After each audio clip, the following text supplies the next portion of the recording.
자, 우리 조교쌤 답지 좀 나눠주세요. 자, 지금 요 PPT 영상 보기 전에 이제 기출에 대한 분석을 좀 해드려야 되니까 조금 더 기출 분석을 먼저 보도록 하겠습니다. 자, 그 기출 문제지 옆에 펼쳐 놓으시고 그 답지를 보시기 바랍니다. 아까 제가 분석해드렸던 난이도 상짜리 분석은 이제 해드렸으니까 답지로 정리만 좀 더 해드리고 나머지에 대한 설명을 좀 드리도록 하겠습니다. 자, 우리 부산하고 대구 수강생들도 프린트 좀 나눠 주시고요. 자, 우리 인강생 분들은 프린트를 출력을 하시고 보시면 되겠습니다. 자, 거기 뭐 앞 페이지는 뭐 그동안 이제 제가 어떻게 했다라는 거에 대한 설명을 좀 하고 있습니다. 그리고 올해 100% 적중 문제하고 부분 문항 적중에 대해서 이제 넣어드렸고 지금 카페에 제가 계속 분석을 올리고 있죠. 한 번씩 좀 참고를 하시면 될 것 같고요. 곧바로 다음 페이지 넘기시면 2020학년도 전공미술 기출 분석이라고 되어 있죠. 자, 거기에 우리 A형 1번부터 좀 보도록 할게요. 자, A형 1번은 난이도 자체는 사실 평이한 수준의 하권에 속합니다. 다만 이제 이 문제 자체가 좀 애매한 게요. 이게 시험의 범위가 우리는 교육학이 아니라 미술교과라는 거예요. 그래서 이 1번은 상당히 많은 분들이 교육학적인 답을 적어서 특히 기억의 루브릭이라는 사실 말을 쓰신 분이 굉장히 많으신데 여기에서 여러분들이 주의할 시점이 뭐냐면 이게 저는 문제를 보시면 결과를 중심으로 실기평가를 하다 보니까 그죠? 너무 그런 평상시에 그 그림 소질 있는 학생만 좋은 점수 받을 거라 생각하는 것 같다 해가지고 홍교사라는 사람이 다른 제안을 하는 거잖아요. 그렇다면 평가 도구로 뭐를 사용하면 어떻게 했느냐 체크리스트와 유사하지만 해서 각 단계마다 성취 행동 쭉 얘기를 하고 있는데요. 이게 지금 미술 교과에서 체크리스트와 유사하고 그리고 제일 밑에 또 다른 평가 도구로 관찰법 중에 하나인 이렇게 이제 얘기를 하고 있죠. 이 부분이 사실은 이 미술 교과적인 측면에서의 만약에 답을 요구하는 거라면은 저는 평정 척도가 오히려 더 유사하다고 봅니다. 물론 그 내용 자체가 평정 척도 자체의 문장하고요. 여기 나와 있는 문장이 좀 더 루브릭에 가까울 수는 있어요. 근데 이게 교육학적인 의미에서 내는 문제가 아니라는 부분을 여러분들이 명심해야 된다는 거죠. 그런 면에서 두 번째 거는 역시 관찰 기록도 있고 그냥 기록도 있고 일화 기록도 있는데 요거는 여러분들이 이제 최근에 시험 문제 많이 출제된 미술 교수법 관련된 교육론 책자를 보시면 이러한 그 관찰법의 종류에는 체크리스트, 평정 척도, 일화 기록이라고 몇 가지를 명시를 하고 있습니다. 그래서 저는 철저하게 미술 교수법적인 측면에 접근을 해야 되지 않을까. 어쨌든 간에 요거는 답 자체는 저의 개인적인 생각입니다. 그래서 실제로는 정답을 공개를 했으면 좋겠어요. 저 사람들이 항상 공개를 안 하기 때문에 어쨌든 이런 부분들은 나중에 점수를 받아보시면 루브릭을 쓰신 분들이 만약에 1점을 맞게 했는지 다른 답이 정확하다면 알 수 있겠죠. 근데 문제는 다른 답이 정확하지 않을 때는 대체 그걸 점수를 줬는지 안 줬는지 모른다는 얘기입니다. 되겠죠? 자, 2번은 넘어가시고요. 아까 설명드린 부분이죠. 자, 3번은 난이도 하. 이 정도는 정말 평이한 문제라 보시면 되겠죠. 다음 학생의 작품 조사 보고서에서 기억 니은의 표현 방법을 써라 해놓고 작품도 무난한 작품 마송의 그죠 작품과 톰블리라는 사람의 작품이 나왔는데 난이도 자체는 굉장히 일반적인 수준입니다. 거기다가 내용 자체도 마송에 대한 얘기 보시면 멍한 마음 상태에서 그리거나 이리저리 자유롭게 선이 유행하더라는 방식으로 기억을 드로잉에 활용했다. 그 밑에 보시면 우연적으로 만들어진 독특한 이미지 그죠? 이런 식으로 나와 있는데요. 방황하는 선들, 무의식의 세계, 우리는 추릴 수 있는 것이 당연히 오토마티즘 혹은 자동 기술법이다라고 알 수 있겠죠. 그 다음에 니은, 톰블리죠. 대중의 표현 속에 역사의 흔적이 내재되어 있음을 발견하고 이에 관심을 기울였다. 그는 벽에 아무렇게 그려진 낙서에서 이제 여기에서도요. 칼채점이냐 물채점이 따라 가지고 낙서냐 낙서화냐 이렇게 또 구분할 수가 있겠습니다. 이게 예전 같으면 굉장히 중요한 요소였어요. 그래서 그 위에 보시면 첫 줄에 대중의 표현 속에 역사의 흔적이 내재되어 있다라고 해서 대중은 낙서화를 그리는 게 아니라 낙서를 할 뿐이죠. 그래서 저는 정확한 답은 낙서라고 생각을 합니다. 근데 뭐 낙서하라고 했다고 설사 뭐 감점을 주진 않겠죠. 우리는 그렇게 믿고 낙서 혹은 낙서화까지는 정답처리를 해야 되지 않을까 싶고요. 자, 4번이 아까 얘기한 대로 아트리움 그리고 그로테스크 이건 설명을 드렸었고요. 이 그로테스크라는 정답률은 굉장히 낮아요. 그래서 거의 대부분이 오답들을 적었고요. 이 그로테스크라는 어원을 다시 한번 여러분들 관심을 가지고 찾아보시면 이 로마 때부터 고대 벽화에서 기둥에서부터 식물이 기어 나오고 뭐 기이한 형상에서부터 유리가 되었다 이런 부분들의 문장이 나올 것입니다. 자, 그리고 아까 설명드렸던 중국 근대사의 고gon부 자, 답지를 보시면 아까 제가 설명 안 드린 부분들에 대한 서술형 답지를 보세요. 일단 기역은 영남합파고요. 이 영남합파는 정확하게는 이 청나라 말기부터 그죠? 이미 시작이 됐었습니다.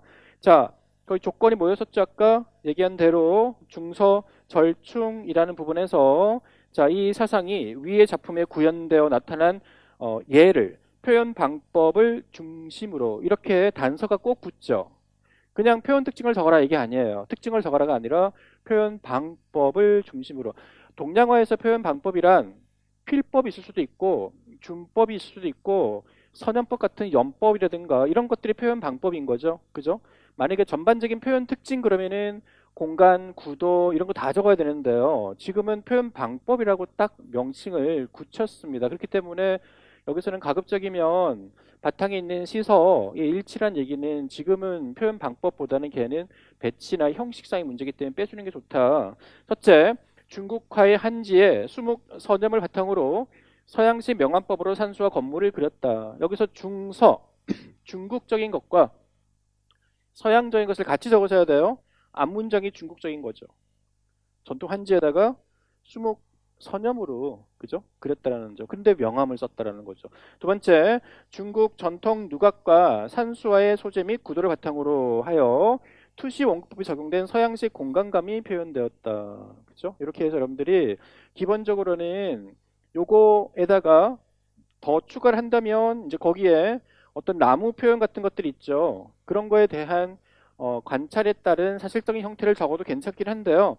그 부분이 애매해지는 게 이게 사실적인 형태 부분에서 얘기를 하자면은 나머지 중국적인 부분에서 이 사이성에 대한 얘기가 가야 되는데요. 조금 이제 문장이 애매해질 수는 있습니다. 그래서 어쨌든 그렇게 정리를 하셔야 될 것 같고요.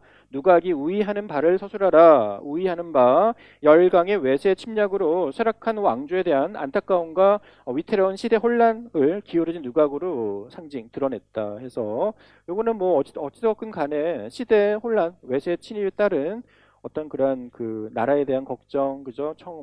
충정심 이런 얘기 위주로만 적으시면 될 것 같고요. 그 밑에 해설이라고 되어 있는 그 부분은 여러분들 시간 나실 때 어쨌든 올해 기출에 나왔던 부분이니까요. 영남 화파가 어떤 화파냐에 대한 전반적인 개요를 제가 찾아서 넣어드렸습니다. 꼭 한번 읽어 두시고요. 제일 밑에 문장 중서절충의 고금융희라고 되어 있는데요. 이런 이제 이게 팔자성어죠. 이 중에 중서절충이 앞부분인데 중서를 절충하고 고금융희 옛 것과 현재를 융합하자. 이렇다면 이제 2년 뒤든 3년 뒤든 내년이든 고금융희라는 이런 단어들도 외워는 둬야 된다는 겁니다. 기출에 관련된 내용이기 때문에요. 그래서 이 작가인 고건부가 영남학파에 이 당시에 우리로 치면은 이제 3.1운동 같은 아주 큰 혁명이 일어난 거예요. 거기에 중심 인물이었고요. 사회 운동으로 일어난 이런 운동이 미술 화단에서도 이런 화파가 이제 등장했는데 그 앞선 화파가 영남 화파였습니다. 따라서 이 화파는 거기 중간에 나와 있듯이 어떤 여러 가지 개혁을 시도했고요. 미술 표현에 대한 개혁, 그리고 전통화에 대한 새로운 개혁까지 시도를 해서 굉장히 다른 근대 동양에 영향을 준 대표적인 화파였다라는 부분들이 나와 있으니까 한번 읽어보시면 좋을 것 같습니다. 자, 6번 문항은 난이도 제가 평이하게 하루 넣었을 겁니다. 자, 그런데 이 문제는 잘 보시면 사실 제가 이거는 작년, 올해 말고요. 2019년 말고 18년도에 문제를 냈던 내용이었어요. 이거랑 비슷한 거. 수업 중에도 올해죠. 올해 심화 이론 수업 때 극사실주의의 첫 크로스 예를 들면서 그런 설명을 드렸습니다. 대표적으로 크게 확대하면은 망점 같은 그죠? 이런 그리드망에 점을 찍어서 뒤에서 보이는 극사실적이지만 가까이 가면은 추상화처럼 보이는 그런 형상을 그리는 작가인데 이 망점을 찍기 위해서 그리드라는 격자를 쓰고 요거는 검색해도 나옵니다. 그리드가 굉장히 중요한 요소예요. 그리고 이제 이러한 극사실의 표현에서는 붓을 쓰지 않는다고 했었죠. 이 에어브러시라는 것도 제 교재도 실려 있고 해서 이거는 굉장히 저는 쉽다고 생각했는데 의외로 채점을 해보니까 이 에어브러시하고 그리드가 많이 안 나왔어요. 점유라든가 그죠? 망점이라든가 다른 말이 나왔었고요. 에어브러시도 그냥 기계란 말 쓰신 분도 계시고 기억이 안 났나 봐요. 뭐 전동 브러쉬 뭐 이런 말. 근데 이거는 딱 그 답이 정해져 있습니다. 에어브러쉬라고만 써야 된다는 거죠. 에어브러쉬 뭔지 아시죠? 우리 공기 같은 거 쏘듯이 뿜어내면서 그리는 거 있잖아요. 극사실주의는 기계적인 활용해서 붓 대신에 에어브러쉬 그리고 눈 대신에 사진기 그죠? 렌즈 이런 식으로 제가 몇 가지 틀을 정해드렸는데 그게 딱 나온 거였죠. 자, 그거는 쉬웠고요. 기억니언의 명칭. 그 다음에 디귿. 사진 이미지를 정확히 재현하고 있지만 역설적이게도 비현실적으로 보인다. 이것도 우리가 극사실주의는 굉장히 사실적이지만 너무너무 오히려 극사실이어서 비사실로 보인다라고 제가 역설적이다 얘기를 했었는데요. 어떤 부분이 그러냐? 너무 커요. 너무 크기 때문에 우리가 알고 있는 친근한 비례가 아니라는 겁니다. 그렇기 때문에 낯설어 보인다라는 부분 하나 적으시면 되고요. 그 다음에 사진기. 여기는 친절하게 그 이유를 두 가지를 여러분들에게 방법을 딱 요소를 주고 있죠. 하나는 사진의 표현 기법, 하나는 작품 크기 측면에서 각각 적어라. 친절하게 안내하고 있잖아요. 그죠? 그렇다면 이제 사진 기법은 뭘까요? 사진기로 그리는 게 아니죠. 사진기로 그릴 대상을 밑그림처럼 마련하는 게 사진기죠. 근데 그 사진기로 초점을 하나만 잡는 게 아니라 우리 눈은 한 초점이지만 사진기로 굉장히 다중 초점식으로 화면 곳곳을 초점으로 잡을 수가 있습니다.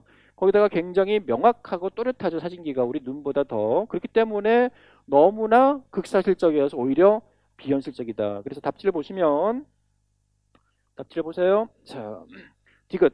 사진기를 사용하여 이미지를 제작하였지만 사진이 갖는 기계적 메커니즘에 의한 세밀하고 차가운 다중 초점 방식의 묘사가 오히려 인간의 시각에 의한 현실보다 너무 극사실적이고 친근하지 않기 때문이다.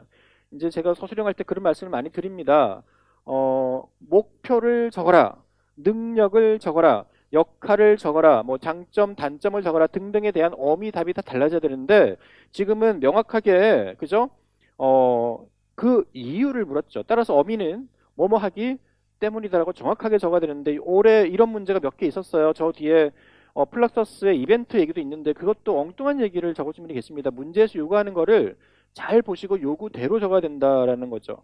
따라서 어떻기 때문이다 라는 부분에서 명확하게 제시를 하시고 여기 보시면 핵심 키워드가요.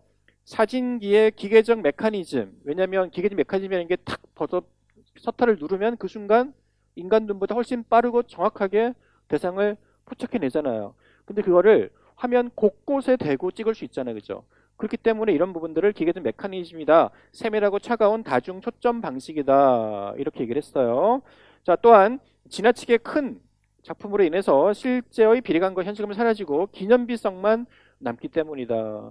요 크기에 대한 게 지금 사실 여러분 재작년이었죠. 우리 로마 시대 그죠? 황제 소상 나오면서 그때는 존 윅 기억나시나요? 극사실주의 조각이 나왔죠. 저는 이 문제 보면서 이 사람들이 계속 기출 문제를 계속 품고 있구나. 제가 그래서 올해는 7, 8월 문제풀이를 기출 응용 문제풀이를 아예 넣어버렸습니다. 왜냐하면 이 문제 딱 보자마자 그 문제가 떠올라야 돼요. 그 로마의 황제 소상 조각과 이 존 뮤익이라는 극사실주의 조각에서도 그때 크기에 대한 걸 물었거든요. 그때도 기념비성이라는 게 있었는데 여기 지금 또 이걸 물었다라는 거죠. 물론 도파는 다르지만 같은 극사실주의고 그죠. 제가 지금 무슨 얘기하는지 전혀 모르시겠으면 빨리 최근 기출문제를 한번 훑어보시기를 바라겠습니다. 넘어갈게요. 자, 그 다음에 7번. 자, 요 문제는 뭐 평이한 문제였어요. 절대 어려운 건 없었다. 다만 이제 정확해야 된다. 중탕이라는 거 제가 이제 여러분들이 쓴 거를 채점하면서 느낀 점은 이게 중탕이라는 개념 자체도 제대로 이해하지 못하구나라는 거예요. 중탕을 중간 온도에 끓인다라고 생각을 하셨나 봐요. 중이니까. 아까 중서에서도 중이 가운데, 서는 왼쪽 이렇게 보듯이 이 중탕은 뭘 중탕이라고 하죠? 중간 온도가 아니라 아교를 직접 가열하면은 직탕이고요. 중탕은 우리 계란찜 생각하시면 됩니다. 계란찜 어떻게 만들어요? 뭐 요즘은 다 저기 전자레인지 하지만 큰 대야에 물 넣고 끓이고 거기다가 계란찜을 푼 그릇을 다시 집어넣죠. 이게 중탕이에요. 그럼 대체 악교는 왜 그렇게 하느냐? 악교를 직접 가열하면은 콜로이드 상태가 다 해제돼서 가열해 버리면은 이게 끈적끈적한 용도의 기능 자체가 사라져 버립니다. 그러니까 그거를 문장으로 써야 되는데요. 일단 7번은 잘 보시면 전통 채색화에 대한 얘기가 나왔어요. 전통 채색화가 시험에 분명히 나올 거다라고 저는 예상을 했었어요. 다만 제가 찍은 것은 채색화의 색깔 종류 있죠. 뭐 대자가 나왔으니까 그런 종류나 백색 채색화의 종류들 하면서 이제 그때 제가 아규라든가 이런 기법들, 채색화의 기법들 얘기하면서 설명드린 적이 있었는데요. 여기서는 다행히 문제는 어렵지 않게 나왔어요. 거기 전통 채색화 그리기의 내용을 쭉 읽어보시면 1차 시의 기억, 교반수는 물에 아교를 중탕으로 녹이고 니온을 섞어 만든다라고 돼 있는데 교반수는 물 플러스 아교 플러스 굉장히 중요한 매개제 명반 혹은 백반 요거는 대부분 다 적었어요. 자, 그래놓고 이제 선생님이 시범을 보였고요. 배접된 화면에 교반수로 밑바탕을 칠해 봅시다 해서 칠했습니다. 그러고 나서 밑에 2차 시에 디귿 보시면 자, 이제 물감이 번지도록 않도록 하기 위해서 그죠? 여러 번 칠해야 된다라고 했는데 학생이 물어보니까 교사가 그 외에도 마르고 나서 그죠? 칠해야 되는 중체를 해야 되는 거에 이유가 두 가지가 더 있다고 얘기했어요. 아까 거랑 좀 비슷하죠. 자꾸 이렇게 이유를 묻죠. 잘못됐을 때 어디가 잘못됐느냐 이거를 끄집어내라라는 것도 묻고요. 과정에서 자꾸 물어요. 제가 그래서 올해는 표현 기법 얘기할 때 그런 말씀을 드렸습니다. 그동안 나왔던 것들 말고 우리가 대비해야 되는 것은 어떤 부분에서 오류가 생겼어요. 왜 그러냐? 어디서 문제가 생겼느냐? 요 다음 과정에서 이걸 했는데 이 과정을 왜 하느냐? 자꾸 이런 걸 제가 연습을 하라고 말씀을 드렸습니다. 그래서 거기에 대한 문제가 나왔는데요. 기억에서 중탕의 이유. 자, 답지 보세요.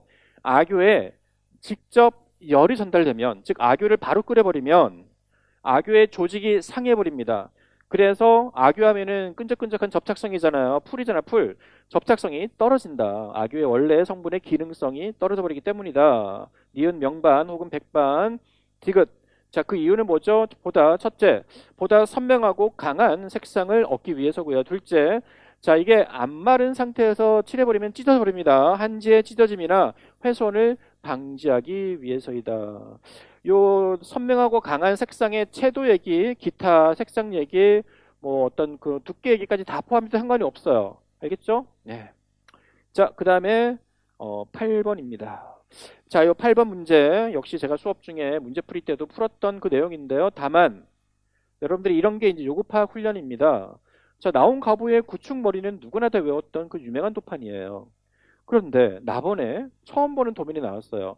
용량 측정법, 용적 측정법 이런 거 나왔다고 당황하지 말라고요. 왜냐하면 결국은 이 내용이 있으나 없으나 답은 비슷해요. 다만 요구에서 얘기하는 것은 나를 거론해야 돼요.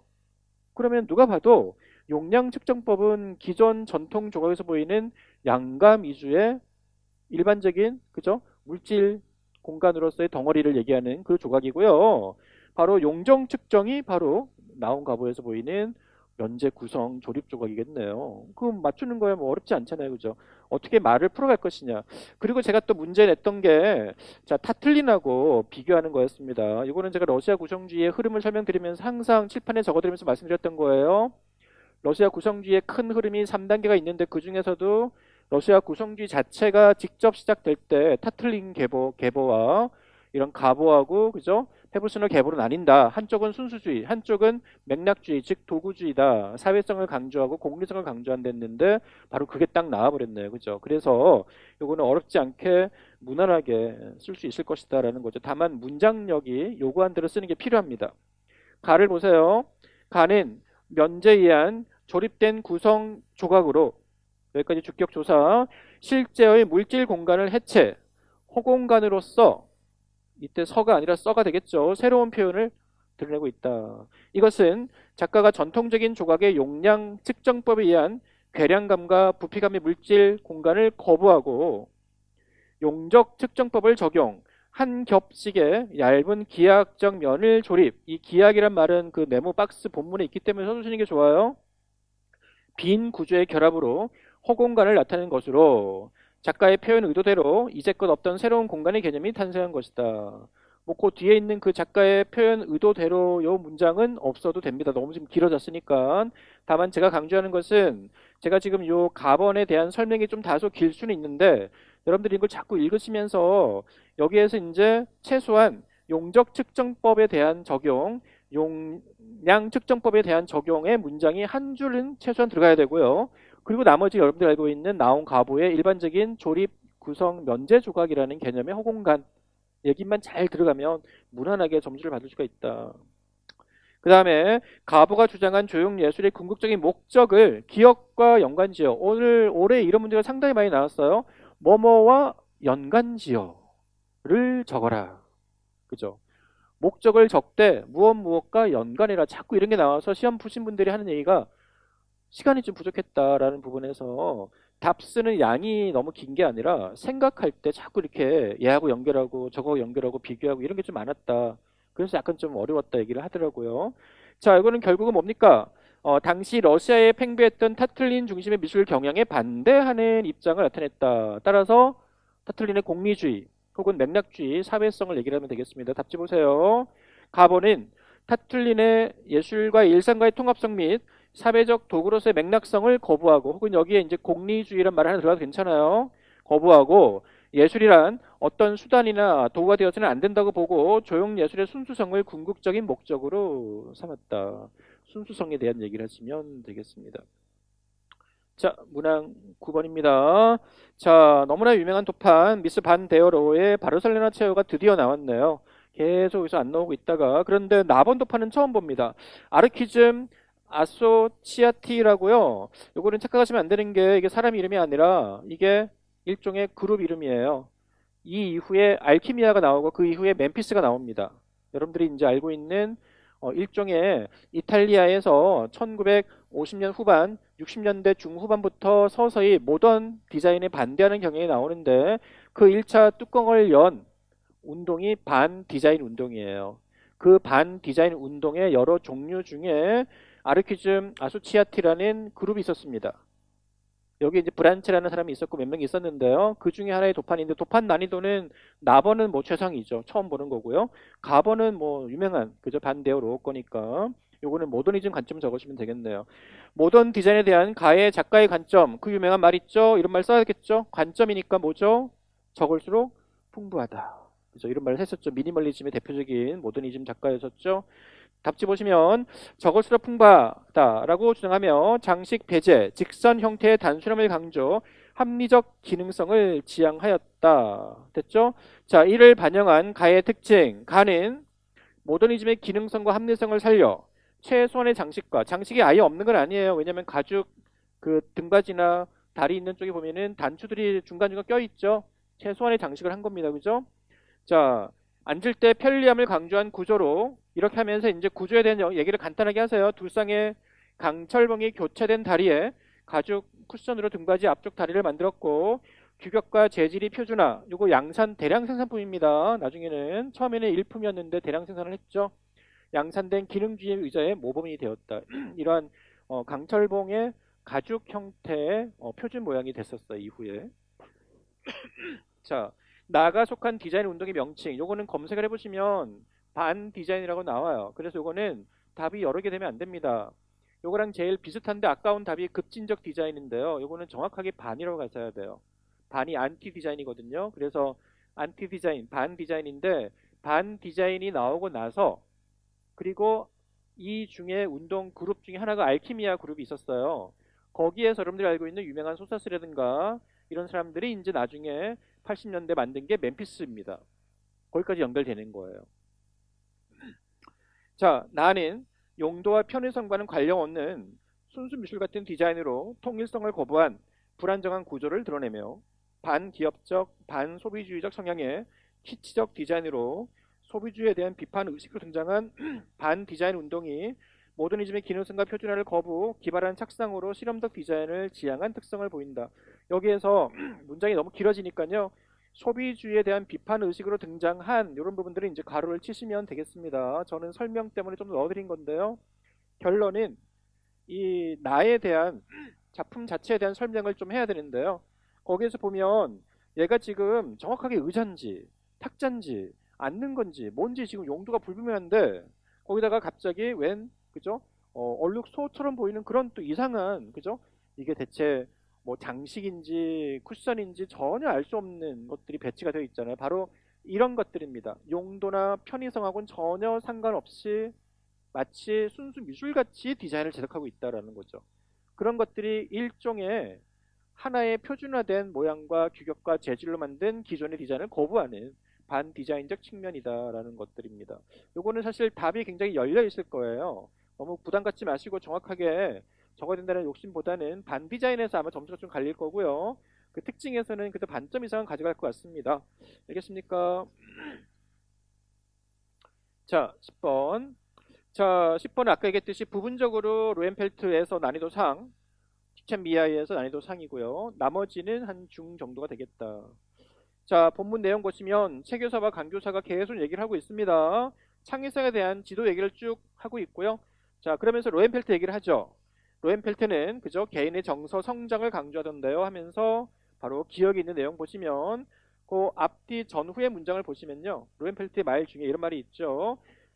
창의적 잠재력을 길러주기 위해 정서 성장뿐 아니라 사회 성장도 얘기했다. 창작 과정을 통해 학생이 자신을 알고 자신의 욕구를 발견할 뿐만 아니라 다른 사람의 욕구와 자아 동일화를 한다라는 거예요. 자, 거기 답지에 자기 동일화라도 있는데 자아 동일화로 좀 바꿔주세요. 뭐 명확하게 쓰는 게 낫겠죠. 근데 자기 동일화도 틀린 말은 아닙니다만 검색을 해보시면 자아 동일화라고 나와 있을 거예요. 자, 이 자아 동일한데 이거는 대부분 다 상호 소통이나 그죠 일치라든가 다른 말 쓰신 분들이 거의 대부분입니다. 자, 이는 자, 그게 핵심입니다. 이 자아 동일화의 핵심은요. 학생이 다루는 재료나 매체 혹은 교사 등과 완전한 정서 유대를 통해 하나가 되는 상태다. 그래서 그 제가 다음 페이지에 해설을 넣어드렸는데요. 표현주의 작가나 초현주의 작가들이 자신의 내면의 감정의 정서를 그림으로 표출하는 거 있죠. 똑같습니다. 전부 다 로엔펠트식의 자아 동일화의 하나의 예라고 보시면 됩니다. 됐죠? 자, 그 다음에 강 교사가 또 얘기를 하죠. 맞아요. 식스앤드 미하이의 경우에 창의성을 더 복합, 맥락적인 것으로 설명했다라고 되어 있는데요. 여기에서 이제 식스앤드 미하이는 대부분이 다 놓쳤기 때문에 감점이 됐을 텐데 그는 개인의 창의적 잠재력을 최대한 바르기 위해 세 가지 요인을 제시하고 있다라고 했는데 여기서 이제 개인이 나오고 그리고 분야가 나오고 그리고 지금처럼 환경이 나오면 이게 세 가지가 나와요. 여기서 사회가 바로 교사가 속하는 이게 환경 혹은 필드 답지에 보시면 제가 현장 혹은 환경 혹은 필드라고 돼 있죠. 셋 중에 뭘 적어도 됩니다. 요 셋 중에 아마 환경을 제일 많이 적었더라고요. 맞추신 분들은 이렇게 했습니다. 자, 마지막 로엔펠트와 식스앤드 미아이 이론에 알 수 있는 교사의 역할. 자, 아까 잠깐 설명드렸죠. 답지를 볼까요? 로엔펠트에서는 교사란 학생들의 창의적 표현에 알맞은 환경을 조성, 동기부여를 해주는 촉매자로서 역할을 한다. 식센트 미아이 이론에서 교사는 학생이 미치는 사회적, 환경적, 문화적 영향의 중요성을 인식시키고 새로운 사고를 수용하는 여건을 조성, 학생들이 자기 경험, 특히 요 자기 경험을 굉장히 강조해요. 바탕으로 창의성을 발현하도록 경험을 다양하게 유도, 이런 다양한 문화의 교차와 여러 생활 방식의 융합으로 상호 소통이 이루어지게 한다. 뭐 뒷문장 마지막 두 줄에 있는 거는 좀 줄여도 괜찮으니까요. 이런 학생들이 자기의 다양한 직간접적 경험을 바탕으로 창의적 발현할 수 있도록 경험을 다양하게 유도하는 적극성이 필요하다. 이렇게 좀 가시는 게 좋을 것 같습니다. 자, 그 밑에 해설 나와 있는데요. 바로 로엔펠트의 자아 동일화에 대한 개념이에요. 한번 쭉 읽어보시면 지금 설명드린 아동이 자신의 경험, 매체, 교사와의 정서 유대를 맺을 때 비로소 진정한 의미의 자아가 반영된 미술품을 표현할 수 있다. 이런 부분들이 굉장히 중요하겠죠. 내년에 공부하실 때는. 그리고 이제 그 하단부에 보시면 표현주의 화가들이나 초현주의 화가들이 결국 이러한 자아 동일화로서 작품을 만드는 거다라는 얘기를 하고 있을 거예요. 됐습니까? 11번. 다음 도자성형의 과정입니다. 아까 얘기했던 배장주의법에 대한 거 도파는 제가 설명드렸으니까 곧바로 답을 보시면 슬립에 첨가하는 기억의 역할. 자, 이 슬립이 화장토라고 생각하시면 되고요. 물과 흙을 섞은 건데요. 여기에 해규제가 들어가면서 완벽한 슬립 상태가 됩니다. 자, 흙물이 주입 상태에 적당한 콜로이드 상태. 콜로이드 상태라는 게 뭔지 아시나요? 약간 좀 얼굴에 여러분들 화장품 바를 때 뭐 크림은 너무 찐득찐득하고요. 로션인데 좀 약간 흘러내리지만 적당한 점력을 갖고 있는 상태? 그죠?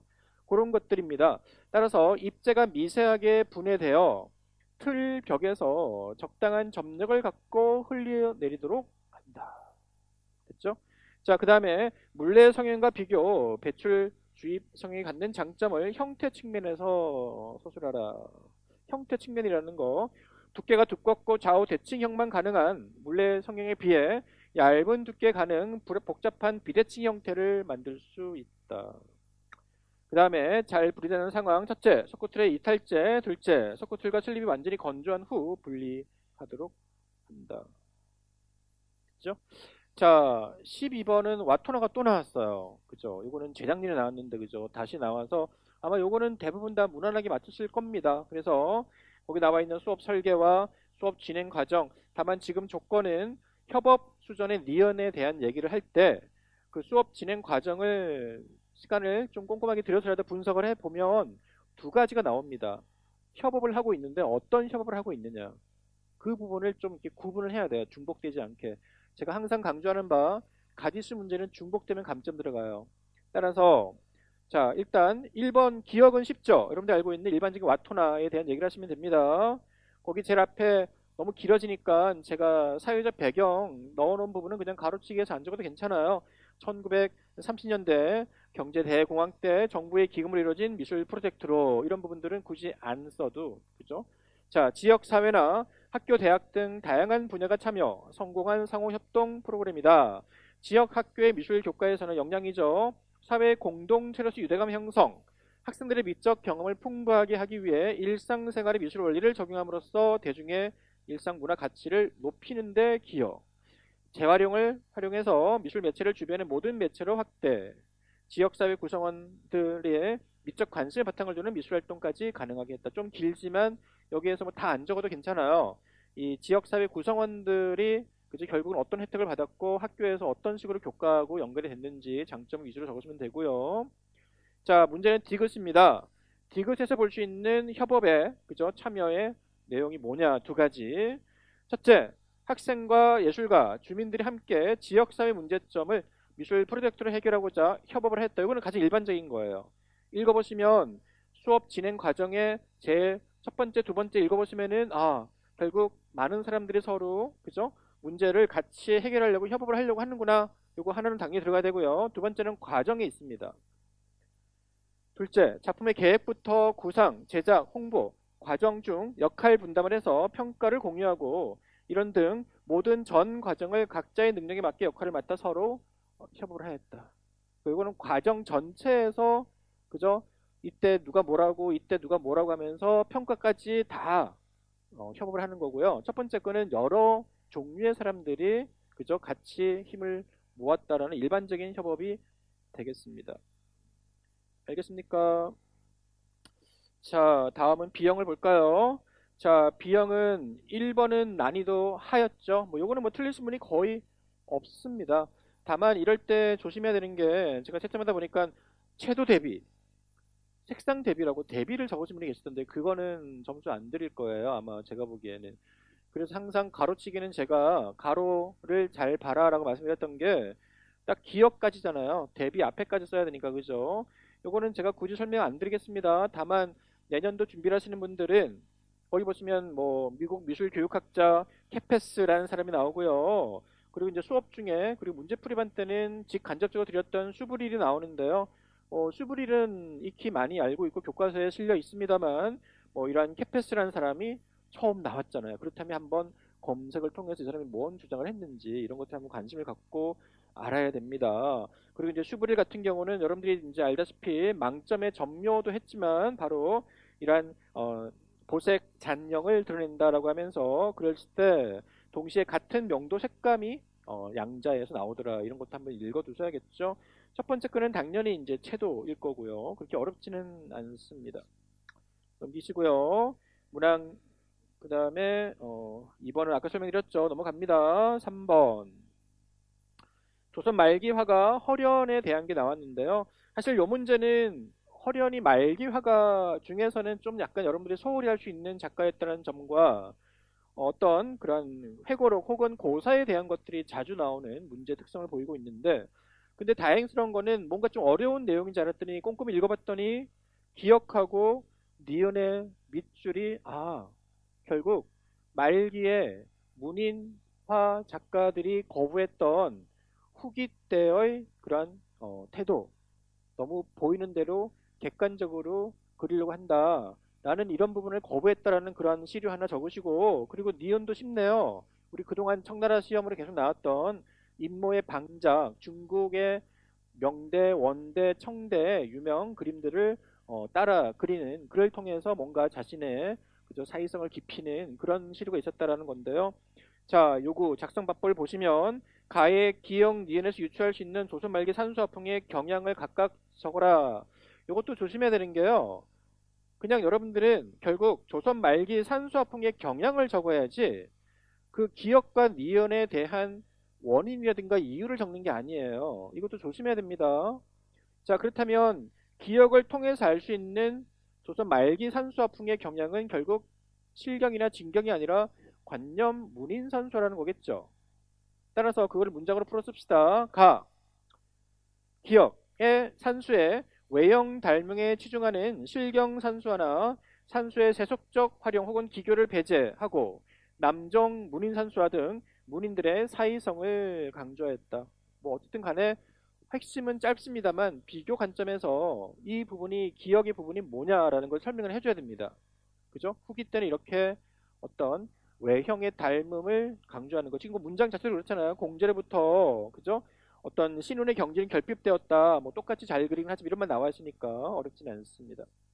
그 다음에 니은 중국의 원대나 명청대 고화들을 임모하고 방작하는 시류가 성행하였다. 요거는 무난하게 대부분 이점을 가져갔을 겁니다. 문제는 황공망이에요. 요것도 제가 황공망의 청강산수 그리고 자목산수 평담천진 그죠? 이런 말씀을 드리면서 문제로 드렸었고요. 굉장히 중요하니까 원말사대관을 외워둬라 했는데 딱 이렇게 이제 부분적으로는 적중해서 나왔죠. 자, 이 도판을 보시면 아시겠지만 추경산수는 일단 황공망하고 비슷한 게 여러 개가 있어요. 근데 지금은 표현 기법을 중심으로 적어라라고 했네요. 그렇다면 사실 구도나 웅장함 사실 이런 거 위주로만 한 가지를 가려고 했더니 사실 그거는 기법은 아니니까 조심해야겠습니다. 그렇다면은 자목산수나 청강산수 같은 기법 얘기를 하시고요. 혹은 준법에서 그죠? 여기도 지금 준법이 어렴풋하게 피마주는 썼는데 약간 간결하게 쓴 거 보이세요? 이게 황공망이 바로 거연한테 영향을 받은 겁니다. 그런 부분들을 구체적으로 쓰면 좋겠지만 아마 그것까지는 못 적었을 거예요. 근데 대부분은 여리게 수묵으로 묘사하고 그죠? 여린 적색이나 푸른색으로 아마 살짝 담체를 했다. 아마 이 얘기는 대부분 적었을 겁니다. 적어야겠죠. 답지 볼까요? 나에서는 웅장한 대산 대수식 구도에 사실 요건 안 적어도 괜찮은데 제가 좀 짤막하게 적었어요. 디귿 황공망 산수화에서 드러나는 청강산수와 자묵산수법을 사용 단묵 바탕 위에 수목이나 바위에 엷은 적색이나 남색을 병용하여 채색하였고 여기에서 이제 10개 수묵으로 그린 상태에서 적색이나 남색을 살짝 칠하는 게 청강산수죠. 자묵산수는 수묵으로 밑바탕을 살짝 묘사하고 여리게 담치하는 거. 그러니까 청강산수가 좀 더 색깔에 대한 부분적인 얘기들이고요. 자묵산수는 먹으로 묘사를 하고 여리게 담치한다는 좀 더 포괄적인 개념인데 이 두 가지를 가급적 다 써주면 좋겠죠. 자, 그 상태에서 이제 준법. 자, 뭐라 그랬죠? 산에는 간결한 피마준을 썼고요. 기교를 추구하지 않고 의치를 드러내는 평담천진을 적용하였다. 이 평담천진도 적으면 좋겠지만 너무 길어지니까 평담천진, 자묵산수, 청강산수 이거 다 문제 때 문제풀이 특에서 다 드렸던 내용들이에요. 그런 것들을 다 이렇게 응용해서 적으면 되는 것들이다라는 거죠. 자, 그 다음에 자 허련 산수와 풍의 그죠 독자적인 면이 뭐냐 역시 또 표현 기법을 중심으로 자꾸 물었네. 자꾸 단서를 달고 있죠. 자, 일단 황공망의 영향을 직접적으로 받았습니다. 이 사람은. 그런데 황공망의 구도필법을 바탕으로 하면서도 줄 보세요. 이게 중요합니다. 독필이라 그래요. 자, 붓끝이 갈라져 거친 독필로 자유분방한 필치와 엷은 채색으로 맑고 독특한 색감을 드러내서 문인 남종 화풍을 토착화했다. 여기서 중요한 점은 이 허련 자체는 이 독필이라는 그런 필법에 대한 거론을 하시는 게 좋아요. 우리가 작년에 우리 근대화에서 병간식이 나왔었죠. 그때 써야 되는 용어가 그저 정목이라든가 파목이라든가 이런 말 써야 되듯이 특정 작가에 쓰는 필법들이 있다라는 거 알아두시면 좋을 것 같습니다. 자, 문항 4번. 아까 제가 말씀드렸던 난이도 상이죠. 자, 일단 미장세는 기억이고요. 미장세 알아두시고. 자, 중요한 점은 가하고 나하고 일단 가에서 사용된 그죠? 촬영 기법 두 가지를 명칭을 포함해 써라. 대부분은 뭐 부분을 크게 확대하는 그죠? 뭐 주민이라든가 그죠? 이런 얘기 하셨고 어떤 분들은 또 이게 이제 오버래핑 된다 해서 그런 거 쓰시는 분도 계시고 그런데 실제 도판 자체는 보세요. 웰스의 갑은 시민 K는 왼쪽부터 오른쪽까지 거의 변함이 없어 보이지 않나요? 의도가 있겠죠. 이게 용어가 이제 몰라서 그런 건데요. 첫째, 시퀀스 줄 그으세요.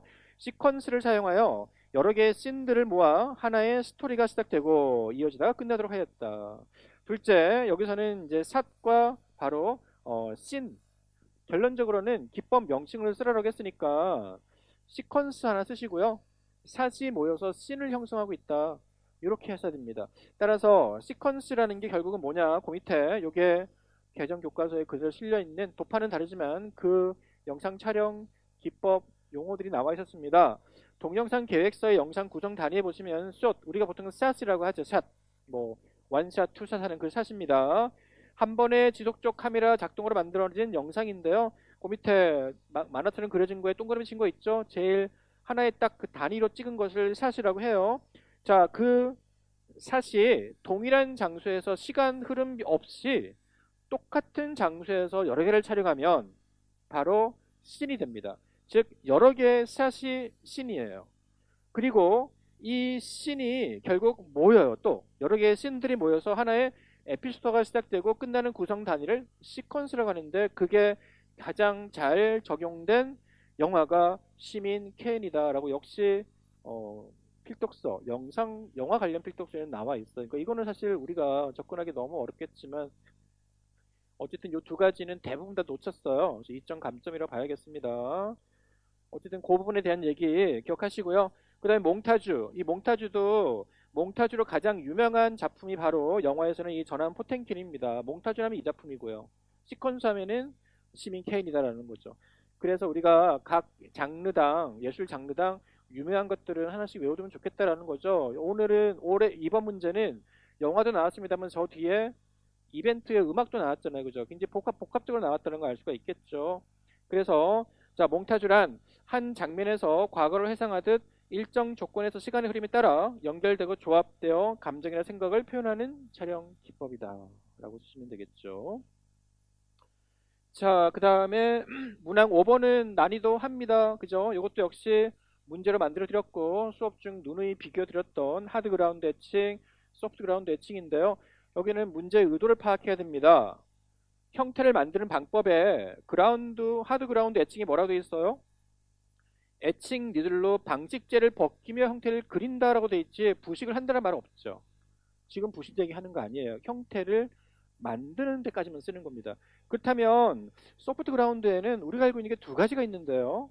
소프트 그라운드를 바르고 위에 종이를 덮고 연필 같은 뭉툭한 거를 살짝 눌러서 그리는 거 하고 그 다음에 소프트 그라운드를 바르고 그 위에 나뭇잎같이 질감이 오돌토돌한 얇은 것을 살짝 눌러서 떠내는 방법 두 가지가 있는데 이거를 다 적어야 될지 하나만 적어야 될지 헷갈릴 때 문제에 해답이 있다. 봐라. 바로 소프트 그라운드 애칭의 표현 특징 밑에 보시면 뭐라고 되어 있어요? 부드러운 느낌의 선이나 다양한 사물의 질감 표현에 적합하다. 두 개 다 있네요. 부드러운 느낌의 선. 소프트 그라운드를 바르고 종이 덮고 뭉툭한 연필을 살짝 눌렀을 때 나옵니다. 다양한 사물의 질감. 다양한 요철의 사물의 질감을 올려놓고 살짝 누르면 돼. 둘 다 적어야 된다라는 의도입니다. 아시겠죠? 따라서 그렇게 적으시고요. 기억은 뭐 메저틴트 당연히 너무 쉽죠. 표현 특징 같은 경우도 소프트 그라운드 애칭 이것도 제가 문제로 드렸던 표 형식 문제와 똑같죠. 다시 얘기해서 표 형식을 쓸 때는 니은을 쓸 때는 바로 옆에 있는 그 내용처럼 부드러운 느낌의 선이나 다양한 사물의 질감 표현에 적합하다. 즉 장점처럼 쓰면 좋겠네요. 무슨 표현에 적합하다라고 어미를 맞춰주세요. 리얼도 마찬가지입니다. 답지를 보시면 니은. 자, 그라운드를 바른 판 위에 종이를 얹고 펜으로 혹은 뭉툭한 연필로 눌러 그리거나 질감 있는 사물을 눌러 형태를 떠낸다. 디귿. 섬세하고 날카로운 선에 의한 자유로운 드로잉적 표현에 적합하다. 리얼. 풍부한 중간 톤에 의한 정밀한 묘사에 적합하다. 전부 문제로 드렸던 것들입니다. 그죠? 자, 그 다음에 6번. 사실 요것도 제가 수업 때는 크게 한번 흐름으로 설명은 드린 적이 있었어요. 근데 그때 굉장히 좀 간단하게 얘기해서 여러분들이 이제 체험에 대한 변화 해가지고 감상에서의 변화, 체험 영역의 변화를 제가 1, 2월 달부터 3, 4월 달 심화 이론 때 설명을 드린 적이 있는데 근데 요거는 다행히 그렇게 내용이 어렵지 않았어요. 기억의 영역명 해가지고 기억의 영역명이 뭐죠? 기억이 바로 DBA의 네 가지 중에서 우리가 알고 있는 미적 체험이 가장 밀접한 것은 바로 표현도 아니고, 그죠? 미술사도 아니고, 바로 미학이죠. 그래서 답은 미학인데요. 자, 미학 적고, 그 영역의 내용을 소설하라 뭐죠? 사물에 대한 지각과 이해 및 감상 활동이다. 까지만 적어도 되는데요. 저는 좀 더 적었습니다. 심미적 사고 과정의 습득을 통해 미술 작품의 의미를 인식하는 활동이다. 그 다음에 니은에 해당하는 개념 시각문화 이거는 뭐 쉬웠죠. 그 다음에 왜 미적 체험이 아니라 체험으로 바뀌었느냐 이것도 상식선에서 차분하게 쓰면 됩니다. 그만큼 이제는 단순히 미술이라는 범주를 넘어서서 사회 저변에 이런 미술이라는 범위가 시각, 문화 그리고 기타까지 범위가 확장되었기 때문에요. 거기다가 생활미술까지 강조돼서 그런 거죠. 따라서 디귿 사회 및 학교 현장에서 생활 미술과 시각 문화의 체험이 강조되면서 미술 국가의 범위가 기존의 순수 미술에서 더 확장되었기 때문이다. 역시 어미를 맞춰줘야겠죠. 자, 7번 도석 인물화. 그리고요, 바로 해설 부분에 뭐라고 돼 있죠? 작품 제목 수로 예구도에서 수로, 그죠? 물수에다가 그리고 이게 노인 노잖아요. 그죠? 이게 여러분 잘 보시면 수로가 수성 또는 남극성의 신인데 장수를 상징한다. 그래서 이게 이 작품 자체 제목이 왜 안 나왔을까를 계속 의구심을 갖게 한다라는 거죠. 자, 상징 도석인물화로 오래 살기를 바라는 마음으로 장수를 상징한다. 나 정두섬이며 부술 화지에 강하게 된 후 점차 가늘게 시선을 뽑아내 그리며 중요한 거는 그 뒤에 문장이죠. 백 시작 부분은 못에 머리같이 두껍게 긋고 끝내는 부분은 지 꼬리처럼 가늘게 긋는다. 이게 아마 종류가 워낙 많아서 감남묘라든가 여러 가지 생각하시는 분이 계실 텐데 이 모양 자체가 누가 봐도 정도 섬유묘를 유도한 그런 의도를 우리가 알 수가 있다라는 것입니다. 자, 그 다음에 문항 8번. 이것도 뭐 평이한 문제였죠. 자, 조심할 거는 많은 분들이 착각을 한 문제입니다. 거기에 보이는 자, 산업혁명 이후에 당시의 미술 교육도 변화를 맞이했다라고 되어 있는데요. 기억이 지칭하는 미술 교육 사조의 특징을 물었잖아요. 근데 이거를 왜 미술 교육 사조의 특징을 적어야 되는데 그 당시 미술 공예의 특징을 적으신 분들이 상당히 많았어요. 문제를 끝까지 안 읽은 거죠. 미술 공예가 아니라 미술 교육 사조, 표현 기능 중심 미술 교육론이죠. 그거의 특징 두 가지를 적는 거였어요. 이게 착각을 했기 때문에 이 지칭하는 특징 두 가지에서 마이너스 2점이 들어갈 수밖에 없어요. 그죠? 엉뚱하게 착각하신 거죠? 답지 보시면 표현 기능 중심 미술 교육론으로 첫째, 미술의 기본 요소 및 원리 구조를 파악, 반복 훈련과 체계적 합리적 지도를 하였다. 둘째, 사회에 필요한 전문 미술관의 디자인의 육성을 목표로 사회의 요구를 반영하였다. 그 다음에 자 모리스가 나오네요. 당연히 나오겠죠. 모리스의 미술 공예 운동이 나올 텐데요. 니은의 명칭을 쓰고 니은 부분이 바로 제일 마지막 줄 뭡니까? 미술 공예 운동의 목표를 실현하기 위해 모리스가 제조업과 교육 간의 자 제조업과 교육이 완전히 다른데 뭔가를 합치려고 하네요. 바로 길드입니다. 그래서 모리스의 길드라는 것도 굉장히 용어 자체를 묶어서 외울 정도로 유명한 문장입니다. 모리스가 왜 이런 길드 체제를 옹호했느냐? 바로 중세 때 모든 예술 교육의 형태가 길드 체제였기 때문에 그렇습니다. 그리고 산업혁명으로 질적 저하가 된 공예에 대한 질적 하락을 막을 수 있는 유일한 방법이 중세로의 복귀, 길드 체제로의 복귀였어요. 그 얘기를 적으시면 됩니다. 답지 보시면 모리스는 니은 길드, 모리스는 일반 대중이 공예품 제작에 참여했던 중세 시대가 예술 제작의 모범이 될 수 있다고 보고 공예 기술의 향상 및 대중화와 산업혁명으로 인한 공예 질적 하락 문제 해결을 위해 길드를 옹호하였다. 이렇게 확실하게 명확하게 적어야겠습니다.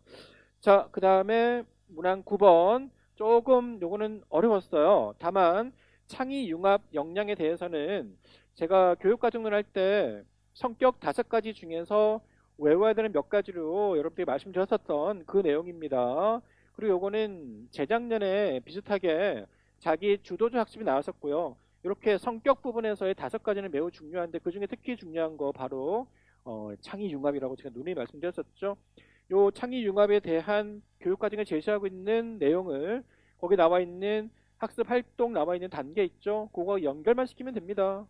자, 따라서 답지 보시면 자, 창의 융합 역량이란 니은처럼 적정 기술 디자인에 대한 자신의 생각을 인터넷이나 메이커 스페이스 이런 말들은 그 문장에 다 나와 있어요. 그죠? 첫 문장에 나와 있습니다. 표 안에 등 다양한 매체를 활용하여 창의적으로 이끌어내고 적정 기술 디자인 제작에 테크놀로지나 3D 프린트 등 공업 기술을 연계 융합하여 제작함으로써 새로운 디자인에 대한 가능성을 발견할 수 있는 역량이다.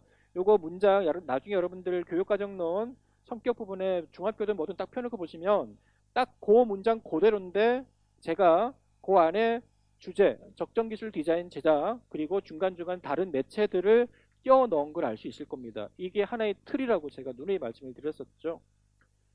자, 그 다음에 디귿, 니을을 함께 사용했을 때, 요거는 쉬웠네요. 대부분 다 잘 썼어요. 브레인스토밍과 PMI를 함께 했을 때 기대할 수 있는 장점을 각각의 특징을 포함해서, 특징이야 쉽죠. 브레인스토밍은 그죠, 비판을 금지하고 다양한 아이디어를 내고, 그죠. 답지 보시면 자, 많은 아이디어를 다양하고 자유롭게 생산하는 디귿 브레인스토밍과 대상에 대해 긍정면, 부정면, 흥미로운 면을 찾는 리얼의 PML을 함께 함으로써 창의적 아이디어를 보다 효과적으로 끌어내고 사고력을 더 깊고 넓게 확장할 수가 있다. 사실 뭐 굉장히 쉬운 문장이었습니다. 그 다음에 요게 좀 어려웠어요. 자, 아이디어 초점화인데요. 자, 이게 CPS가 우리가 알고 있는 일반적인 새로 제시한 교수법 중에 그 CPS를 낸 게 아니라 바로 파네스의 CPS였습니다. 따라서 요거는 약간 요 자체는 난이도가 좀 있었어요. 요거는 아마 대부분 다 조금씩은 어긋났을 텐데 문제는 도표 안에 힌트가 있었다라는 거예요. 그렇기 때문에 이럴 때는 도표를 충분히 보시고 요구 파악을 해야 됩니다. 자, 미은 첫째, 아이디어를 조직 분석하여 다듬어 해결책을 개발한다. 결론 부분이 중요합니다. 핵심은 해결책 개발하기예요. 근데 그 앞에 문장까지 적는 게 낫겠죠. 아이디어를 조직 분석함으로써 해결책을 개발한다. 둘째도 마지막 조건, 마지막 문장에 실행 조건을 확립한다. 이 어미만 적어도 됩니다.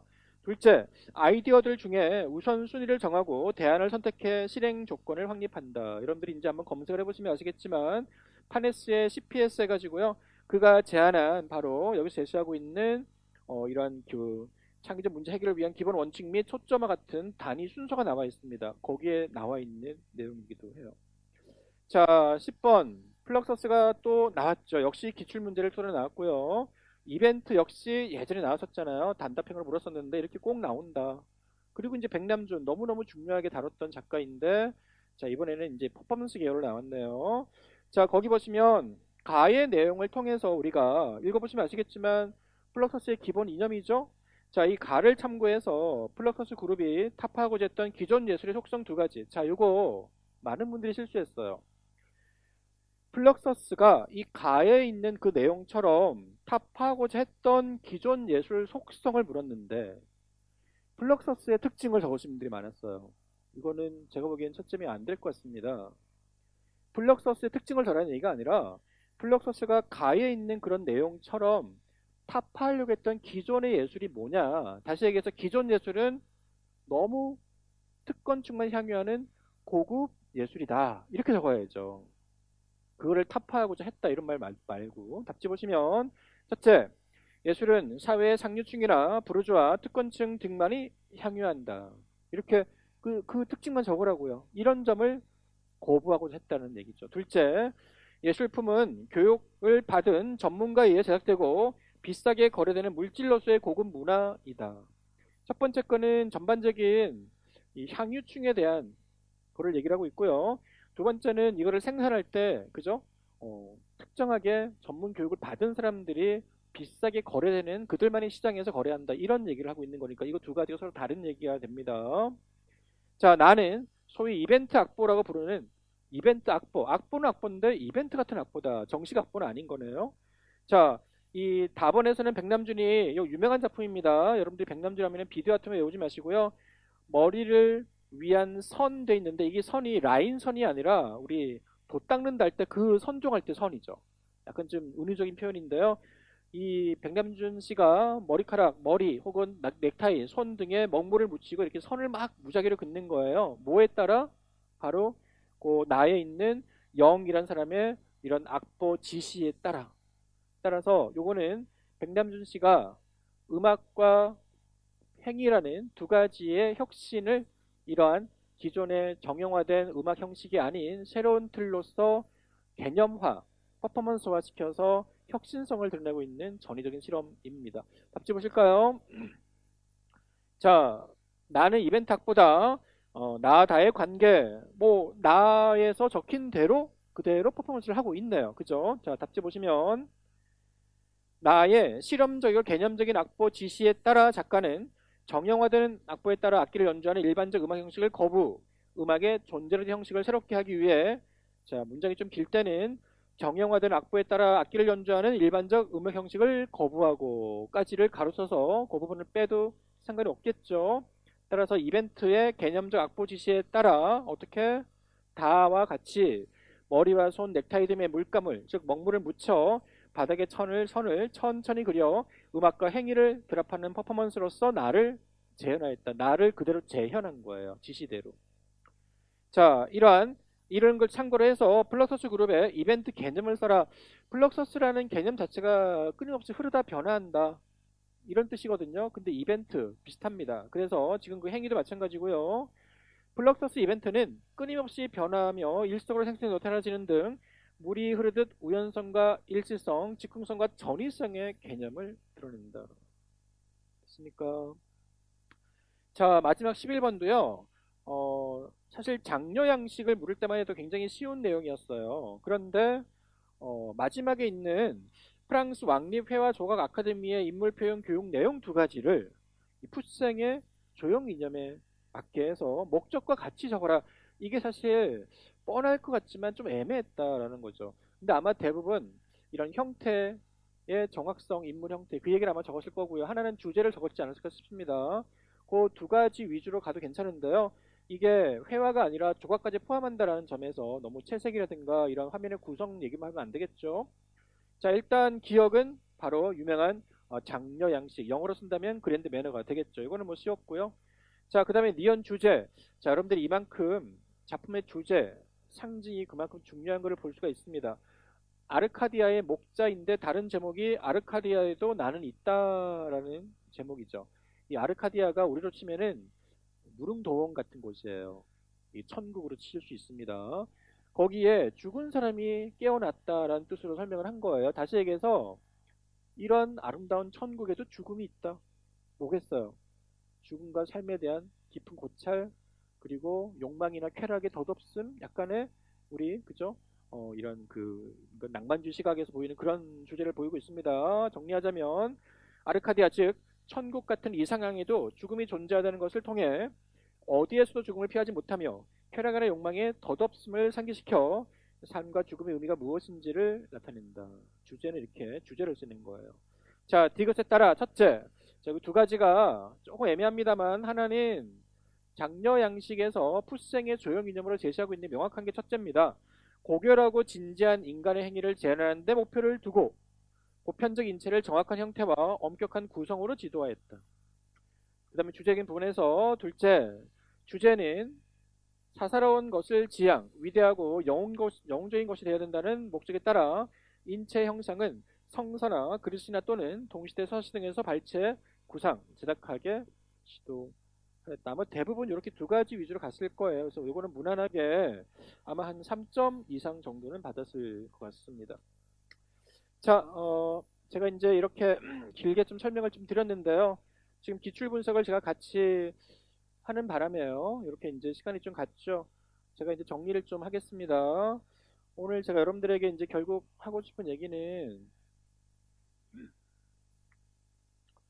결국 이제 제 앞에 지나간 거는 원론적인 얘기니까 1차 시험 끝나고 2차 시험 본다는 그런 얘기들은 다 건너가시고요. 우리가 이제 효율적인 학습에 대한 전략이 필요할 텐데, 지금 보셨겠지만, 사실 이 효율적인 학습에는 왕도가 없습니다. 보시면 아시겠지만, 올해 시험이 어려웠다 하더라도, 작년 시험이 그렇게 어려웠다 하더라도, 결국은 요 5가지 있죠. 그죠?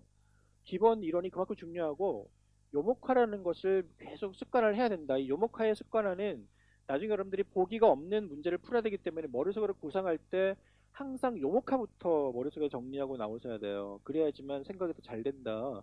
그리고 이제 요 세 번째 거는 너무나 당연하지만 반복 암기의 절대성. 이 기억이 안 나면 오늘 아무리 내가 문제를 맞추고 외웠어도 소용이 없다.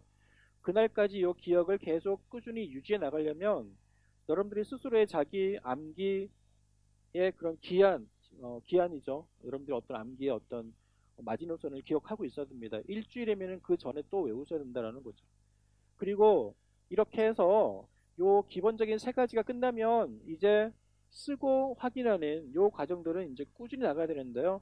요 4번째 쓰고 확인하는 요 과정이 기본 이론 요목화 반복 암기 할 때 같이 하시는 분도 계신데 시간이 좀 많이 걸릴 겁니다. 따라서 저는 추천을 요 3번째까지는 쓰지 않더라도 명확하게 요 패턴을 계속 유지하면서 쓰는 것에 따른 시간 낭비를 좀 줄이면서 확실히 외우고 나서 절대적으로 외워졌다 싶을 때부터는 쓰세요. 여러분들이 자필의 글씨체와 눈하고 손하고 쓰는 속도하고 익혀놔야 됩니다. 그게 이제 계속 유지가 되면서 첨삭까지 받으면서 이제 고쳐 나가시고 마지막이 기출 문제로서 다듬어서 예측하는 단계. 아마 요 단계는 여러분들이 만약에 1년으로 잡고 시작을 이제부터 한다면 재수가 아니라 여기까지가 아마 상반기까지는 계속 유지가 돼야 될 거예요. 좀 빠르신 분들은 한 4월 정도까지 해서 5월 달부터는 쓰고 확인하는 과정이 필요한데 어쨌든 간에 이론 정리가 끝날 때까지는 이 과정이 계속 유지가 돼야 된다. 자, 그리고 이제 제가 올해는 여기에 추가 한 가지 한 게 작년까지는 5법칙이었는데요. 5 플러스 1 법칙이라고 해서 저 끝에 있는 메타인지 하나라는 말씀을 넣어드렸어요. 제가 올해 상위권 분들 답지를 채점하다 느낀 점이 똑같이 제가 얘기한 부분에 대해서 상위권자들은 거기에 관련된 이웃 필독서 용어사전 관련 내용들을 한 번 더 봤더라 라는 게 공통점이었어요. 제가 똑같이 양과 깊이를 똑같이 얘기한 부분에 대해서 나머지 분들은 거기만 봤다라는 거죠. 그 강사들이 신이 아닌 이상 여러분들에게 모든 필독서와 모든 내용을 다 외우라 할 수는 없어요. 시간도 너무 많이 걸리고 그러면 이게 중요하다라고 할 때는 거기에 관련 내용들이 뭐가 있는지 스스로 메타 인지를 하면서 정리를 해나가야 된다라는 겁니다. 그래서 올해는 요거까지 내가 말씀을 드리는 건데 요 부분은 문제의 요구 조건이 자꾸 까다로워지고 있거든요. 내가 알고 있는 것을 문제 요구에서 다시 인지를 한번 시켜야 돼요. 그래서 인지의 인지입니다. 그래서 메타 인지의 인지는 2가지 개념이에요. 자, 내가 이론 정리를 끝냈어요. 알고 있는 것과 모르는 것을 내가 명확하게 구분하고 모르는 것은 어떻게 해서 다시 알 수 있는지를 아는 거. 또 하나는 지금처럼 알고 있는 것들인데 문제에 나왔는데 모르겠어요. 전자는 외웠는데 나중에 모르는 거고요. 후자는 문제를 봤는데 분명히 내가 아는 건데 아까 메타인지일 수도 이상 없었는데 모르겠어요. 요구 파악에서 연결을 못하는 겁니다. 그거를 하셔야 돼요. 아시겠죠? 그래서 제가 요 부분들은 한번 이제 프린트로 다시 만들어서 한번 드릴 테니까 요 부분은 뭐 아까 다 얘기한 부분이에요. 기본 이론이 어떻게 중요하냐? 전체 문항의 7, 80%다. 꼭 명심하세요. 아까 제가 점수 목표 보여드렸죠? 가장 쉬운 기본 난이도 문제만 잡아쳐도 40점이 넘습니다. 그죠? 따라서 7, 80%다. 핵심별, 단원별 핵심 내용을 정확하게 이해.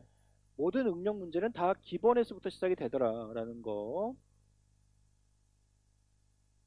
전 단원의 요목화, 체계적 암기는 요목화부터 가능하다. 나중에 문제를 풀 때 문제 요구 파악을 놓치시는 사람들의 공통점이 요목화를 안 하고 있어요. 자꾸 지엽적인 걸 먼저 보고 있으니까 전체수부터 자꾸 귀납론이 아니라 연역론으로 파고 들어가야 되는데 요목화가 안 돼 있으면 자꾸 작은 거부터 역으로 가니까 문제가 이해가 안 되고 계속 헷갈려 하는 거죠. 그래서 요목하는 결국 구조와 목차화다. 그죠? 목차화는 결국 뼈대의 튼튼함이다라는 거죠. 반복암기의 절대적인 힘, 여러분이나 저나 기계가 아니고 알파고도 아닙니다. 오늘 아무리 외워도 결국은 까먹어요. 우리의 기억은 유한하다라는 거죠. 분명히 까먹습니다. 그래서 제가 작년부터, 재작년부터 계속 얘기한 게 137 얘기를 했는데, 사실 저거는 굉장히 형식적인 거라 제가 다시 강조는 안 하겠습니다. 나름대로 자기의 이러한 무한 반복의 기억을 유지시킬 수 있는 패턴을 찾으세요. 습관. 그래서 137은 제가 1시간 단위로 복습, 묶어서 3시간 단위로 복습, 하루 7시간 단위에서 다시 한번 복습, 그리고 하루에 저녁에 복습, 3일 찍고 복습, 일주일의 마지막 날 다시 전체 일주일치 복습, 이렇게 하루 단위와 일주일 단위로 두 가지를 묶은 건데요. 요거는 딱 제가 형식 틀을 만들어 놓은 거지만 자기 패턴을 만드셔야 돼요. 저게 137이 아니라 나는 뭐, 1, 2, 3, 4, 5, 7이 된다 이럴 수도 있을 거고요. 그죠? 그래서 어쨌든 여러분들의 기억을 그날까지 2020년도 시험 보는 그날까지 유지를 시키는 이런 게 필요하다라는 겁니다. 쓰고 확인해라. 자필로 서술하기. 나중에 이제 여러분들이 문제 풀 때쯤 되면 글씨체와 문법 그리고 가장 기본적인 어떤 그런 서술에 따른 몇 가지 사항들에서 자꾸 어려워하시는 분들이 많이 나오는데 미리미리 해결하셔야 됩니다. 이게 나중 가면은 고칠 어, 시간이 없어져요. 심지어는 제가 9월달, 8월달 모의고사 전국 모의고사를 보면 그때조차도 형식 글쓰기에서 너무 많이 틀리신 분들이 많아요. 너무너무 그런 이 시험의 기본적인 메커니즘을 이해 못하고 있는 거예요. 이거는 객관식 문제가 아니에요. 백지에 뭔가 쓰는 거예요. 그래서 꼭 여러분들이 나중에는 외운 거를 자필로 쓰는 자기의 글씨를 확인하면서 계속 하다 보면은 이런 명료함, 논리성, 정확성이 길러지는 거고요. 희한한 거는 똑같은 내용을 제가 암기를 시켜드렸어도 나중에 제가 문제를 내잖아요. 여러분들 쓰는 답이 다 달라요. 분명히 같은 문장을 외웠는데 거기에 따른 점수가 조금씩 다릅니다. 이게 자꾸 누적이 되다 보면은 나중에 걷잡을 수 없이 차이가 벌어지더라라는 거죠. 그리고 이런 것들은 요구하는 것만 써라. 이번 시험 보시면 아시겠지만 철저하게 기억, 니은, 뒤끝 혹은 가에서 두 가지, 나에서 두 가지 이렇게 명확하게 묶어 있죠. 이 채점의 용이함 때문에 그런데요. 4점 채점할 때 조건이 6가지면은 하나는 0.5씩 줘야 되는데 그거 점수 계산하기 힘들어요. 다 수동으로 점수하는데 기계가 하는 거 아니잖아요. 그래서 제가 봐도 저도 해봤으니까 알잖아요. 정말 채점하기 편하게 기호를 저렇게 딱 나눠놨구나. 올해가 노골적으로 심해요. 기억, 니은 1, 2점, 디귿에서 두 가지, 하나 틀리면 1점 감점. 너무나 뻔하고 쉽습니다. 그죠? 그래서 딱딱 그렇게 맞춰 쓰는 훈련이 필요하다. 기출문제, 뭐 너무너무 중요하겠죠. 그래서 특히 올해 좀 더 심해졌어요. 최근 기출문제까지 계속 이제는 봐야 된다라는 것을 다시 한번 명확하게 이해를 하시고 역대 기출문제의 흐름을 여러분들 알고 있어야 됩니다. 파나 하면은 올해까지 뭐가 나왔는지 초기부터 쭉 흐름이 나와야 되고요. 그 안에 다 있어요. 올해 문제도 심합니다. 알겠죠? 그렇게 해서 테마별로, 단원별로 기출문제 흐름을 파악해서 아, 그렇다면 이제쯤에는 이런 게 나오겠구나라고 예측까지 된다면 좋겠죠. 이러한 기출문제를 나중에는 마인드맵 지도화 시켜가지고 예상 문제까지 대비할 정도 되면은 공부가 상당히 탄탄하게 잘 되신 거고요. 아까 얘기했던 메타 인지입니다.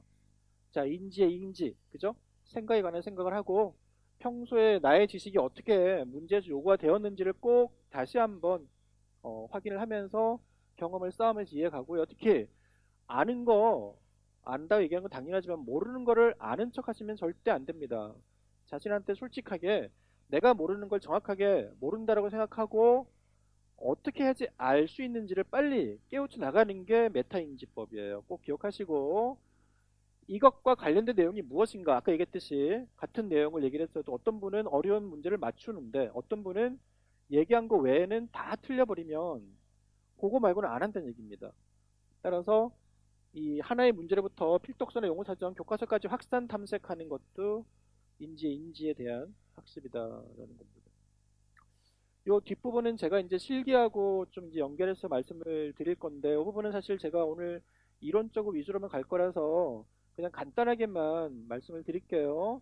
임용 실기가 점차 다변화가 되고 있고 점차 이제 지역마다 창의성과 기본 표현력은 바탕이지만 창의성을 좀 강화하는 쪽으로 가고 있죠. 여러분들이 이런 그 실기에 대해서 내가 만약에 초보다 혹은 나는 좀 했다 그랬을 때 전략이 달라지는데 실기 초보이신 분들은 철저하게 1차 시험 고득점 전략으로 가야 되고요. 그렇지 않으신 분들은 상반기에 실기할 필요 없다라고 저는 과감하게 얘기합니다. 실기 자신 있는 분들은 오로지 전부 이론에 올인을 하시고요. 여기 제가 앞에 그런 지나간 내용 중에 그런 게 있었는데 중요하지 않아서 그래서 얘기를 안 하고 넘어갔었는데요. 내가 실기를 잘한다 하실 때는 1차 커트라인만 통과하시면 실기 점수 비중 높은 데 들어가면은 대부분 다 실기 점수에서 역전을 시켜서 붙습니다. 근데 내가 실기 자체가 정말 기초거나 그럴 때는 1차에서 각 지역 평균 커트라인에서 8점에서 10점 이상 고득점으로 받는 전략으로 가셔야 돼요. 그러면은 나중에 1.5배수 실기에서 꼴찌에도 합격을 하더라라는 걸 제가 매년 봐왔어요. 자, 이 부분은 평소 합격생, 어, 올해는 아직 합격생이 안 나왔으니까, 그죠? 아직 1차 발표도 안 났으니까. 작년 재작년까지의 이제 평소 서술형 답지인데요. 여러분들이 여기서 볼 것은, 이 네 줄 형식은 똑같습니다. 그죠? 요게 이제 비포 사이즈인데요. 글씨체, 띄어쓰기, 문법, 그리고 내용, 즉 형식과 내용으로 보셔야 됩니다. 근데 지금은 아직 내용 자체 공부가 안 되신 분들은 요 내용보다는 뭐 이 원고지 형식에 따라서 척간 들여쓰기 하고 앞 뒷줄 정렬하고 띄어쓰기 명확하게 하고 글씨체가 누가 봐도 무슨 글씨인지 알 수 있는 그런 글씨체이죠. 이분 같은 경우는 굉장히 글씨가 뭔가 좀 이렇게 좀 뭐라 그럴까요? 굉장히 아주 글씨를 아주 박력 있고 과감하게 빨리 쓴 듯한데 또박또박 잘 썼어요. 그죠? 그리고 내용도 아주 충실합니다. 요 정도의 양, 요 정도면은 요 가로에 들어가는 전체 글자 수가 한 40자 정도가 될 거예요. 예전에는 200자 내어로 쓰시오, 뭐 150자 내어로 쓰 이런 조건이 있었는데 최근엔 그런 건 없어요. 그래서 글자 수에 대한 거는 신경 안 써도 되는데 너무 띄어쓰기를 널찍널찍하게 해서 쓸데없이 막 그냥 산만하게 쓰시는 분들은 요 정도 기준으로 하시면 좋을 것 같습니다. 그리고 이제 군더더기 없이 딱 그 가 기호 쓰고 곧바로 요구 조건대로 쓰고 있는 걸 볼 수가 있겠죠. 또 다른 분이에요. 방금 그분하고 보면 좀 비슷해 보이기도 하죠. 다른 분입니다. 그죠? 그래서 요분 같은 경우도 마찬가지로 띄어쓰기 그리고 이제 어떤 그런 양, 그 다음에 어떤 문장 자체에 대한 명확성, 그죠? 이런 것들이 아주 깔끔하다 해서 뭐 기존 사군자는 제작 태도에서 어쩌고저쩌고 해서 딱 했는데 문장 자체가 지나치게 산만하거나 문장이 너무 짧게 여러 개 들어간다거나 이러지도 않고 적당하게 중문장 혹은 명확한 문장으로 글씨체 또박또박 하고 있다. 그죠? 이렇게 이제 간혹 틀릴 때는 두 줄 긋고 수정하는 거, 요 끝에 이런 것들인데요. 뭐, 아직은 여러분 이런 거 신경 안 써도 되겠죠? 그 다음 분입니다. 이 글씨들이 이렇게 다들 비슷비슷하죠? 제가 다 다른 분 거들을 가져왔는데요. 어, 아까 앞에 분들에 비해서 이분은 약간 좀, 뭐라 그럴까, 좀 약간 여유가 좀 있어 보이죠? 글씨가 빽빽해 보이진 않고요. 글씨도 약간 더 크네요. 그죠? 공통적으로 역시 원고지 형식은 다 익히고 있고, 이렇게 기역, 니은 같은 기호 쓸 때, 두 줄일 때도 원고지 형식으로 척한 들여쓰기 끝줄 맞추고 여기에서 끊고요. 줄이, 만약에 디귿, 리을까지 있었으면은 이 니은을 여기를 갔을 텐데요. 지금 답수가 작기 때문에 한 줄 내려서 여기서 다시 들여쓰기 하고 간 겁니다. 이런 것들도 굉장히 형식에 대한 이해도가 완벽하신 분인 것 같아요. 뭐 어쨌든 간에 저기 중간에 이렇게 삽입 표시 여기 이에 따라 뭐 저런 거 들어가 있는데 아마 나중에 이제 제가 좀 뭔가 문장이 좀 부족하다 싶어서 다시 넣은 것 같은데 굳이 저런 거는 점수에 관여가 되지는 않습니다.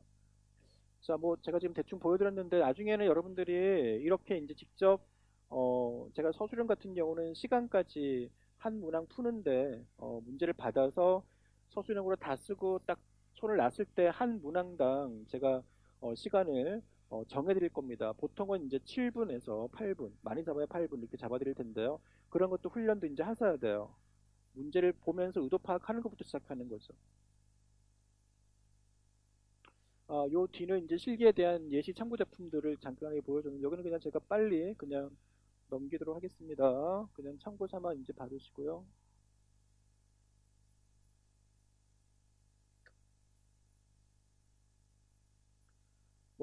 실기는 여러분들이 미술학원에서 이제 워낙 지역에 따라서 많이 하실 테니까 자기 지역의 실기가 여러분이 이제 강사 연구자이니까 너무 개의치 마시고 그죠? 그 여러분들이 이제 응시하고자 하는 지역 자체가 발상 표현인지 아니면 내 과목 보는 지역인지 혹은 전공하고 소매만 보는 지역인지 등등에 따라서 이제 자기 실기가 좀 부족하신 분들은 미리미리 좀 대비를 하시고요. 경기도 학교 가신 분이 이제 평상시에 학원에서 아마 시험 보신 것 같은데 그거 다 뭔지 아시겠죠, 그죠? 네, 그런 촛불에 대한 문화 같은 것들 이게 사실 경기도는 워낙 창의성을 최근에 많이 보고 거의 교과서 수준의 조건들을 주기 때문에 매우 까다롭습니다, 그죠? 거기에 맞춰서 이제 이렇게 같은 분입니다. 구두라든가 학원에서 하는 대로 이제 훈련을 하시면 되겠죠. 합격성의 평소 작품이고요. 요 분이 아마 경기도가 아니라 세종시 학교 가신 분이었죠. 역시 평소 작품. 뭐 그림들은 여러분들이 워낙 다양한 실력들이 있으니까 자기 기준에 맞춰서 그냥 참고만 하시기를 바라겠습니다. 학원풍이 있고 개별풍이 있으니까 그죠?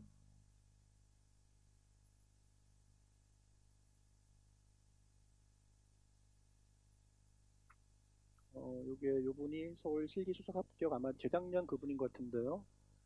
서울 같은 경우는 실기 수석이려면 30 만점에 28점 이상. 해마다 그 정도 나왔었죠. 뭐 서울은 지금 실기가 약간 바뀌었죠. 이 상태에서 이제 가슴 부분에 이제 콘테나 다른 재를 쓰면서 갑자기 발상 표현처럼 이제 중간에 끼워 넣는 식으로 이제 가고 있습니다만. 그러나 저러나 뭐 이런 얼굴의 묘사라든가 완벽한 질감 표현이라든가 공간감 정말 살 같죠. 이런 질감의 차이를 정말 잘 줘야 됩니다. 이럴 때 외곽의 윤곽을 확 막아버리면 살이 부드럽지 않고 딱딱한 그저 거친 살이 될 거 아니에요. 방금 그분의 발상 표현이고요. 아마 기본 묘사력과 형태력이 굉장히 좋으신 분이고 세계 3속성에서 제일 대비가 강해서 눈에 먼저 들어오는 게 명도 대비인데요. 그런 것들을 적절하게 잘 활용을 하고 있는 분입니다. 이런 표현 특징 자체도요. 아주 과감하게 그죠? 하고 있는데 이런 형태 좀 이상하게 틀린 것들은 뭐 우리가 가볍게 받아야 되는 거죠. 서울은 뭐 발상 표현 자체도 워낙 최근에는 재료와 기법을 다양하게 주고 있어서 여러모로 응용이 필요한데 요거는 이제 다른 분이에요. 근데 서울은 합격하신 분이고요. 비교해 보시면 아시겠지만 조금 이제 그림의 차이는 있죠. 우리의 목표는 합격입니다. 응? 그죠? 실기 점수를 잘 받고 못 받고가 아니라 최종 합격이에요. 그래서 어쨌든 간에 자기 역량에 맞춰서 그죠? 부족한 면을 메꾸면 된다. 너무 실기만 해도 안 되고 너무 이론만 또 가시면 안 되겠죠. 자, 경남 합격하신 분이고요. 뭐 경남이라든가 이런 지방 분들도 한번 확인하시라고요. 뭐 어떤 수채화, 인물 수채화를 또 지역에서 하니까 네, 계속 같은 분이네요. 음, 됐습니다. 뭐 제가 아까 요 부분은 설명을 안 들었는데 괜찮겠죠?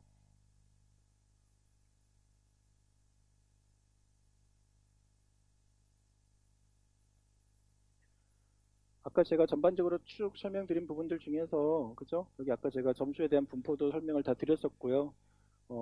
그 개념 설명, 기출문제 설명을 드렸었고 그리고 어, 여러분들이 공부를 함에 있어서 기본적으로 상위권 점수 분포 이후에 제가 합격 전략을 말씀드린 이 부분에서 이제 어쨌든 간에 우리는 1차에서 여기까지를 통과를 해야 그 다음에 2차 실기에서부터 실현 지도안까지 본다라는 거.